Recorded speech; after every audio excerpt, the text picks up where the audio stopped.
வணக்கம். என் பெயர் ஹாசினி. நான் தேவகோட்டை சேர்மன் மாணிக்க வாசகம் நடுநிலைப் பள்ளியில் 5ஆம் வகுப்பு படிக்கிறேன். திருவள்ளுவர் பற்றிய கவிதை. வள்ளுவனே நீ 2 அடியில் எழுதியதை 2000 ஆண்டுகளுக்கு மேலாக வாசிக்கிறோம். வள்ளுவனே நீ 2 அடியில் எழுதியதை 2000 ஆண்டுகளுக்கு மேலாக வாசிக்கிறோம். 7 சீர்வரிசையை 8வது அதிசயமாய் வியக்க பார்க்கிறோம். 7 சீர்வரிசையை 8வது அதிசயமாய் வியக்க பார்க்கிறோம்.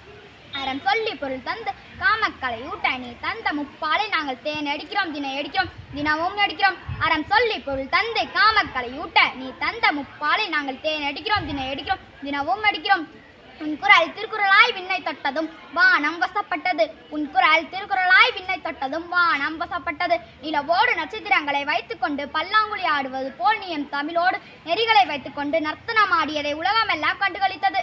நிலவோடு நட்சத்திரங்களை வைத்துக்கொண்டு பல்லாங்குழி ஆடுவது போல் நீ எம் தமிழோடு நெறிகளை வைத்துக்கொண்டு நர்த்தனமாடியதை உலகமெல்லாம் கண்டுகளித்தது. உன் சமையலை மையலோடு தன் மொழியில் உண்டும் கழித்தது. உன் சமையலை மையலோடு தன் மொழியில் உண்டும் கழித்தது. சன்மார்க்க நெறியான உலகம் தமிழனின் எடையில் விடை தேடியது. வாழும் வள்ளுவனே இன்றும் நீ எங்களுடன் வாழ்ந்து கொண்டிருக்கிறாய். தரணியில் தமிழ் உள்ளவரை திருக்குறள் மறையாது. வாழ்க நீ அம்மா. நன்றி, வணக்கம்.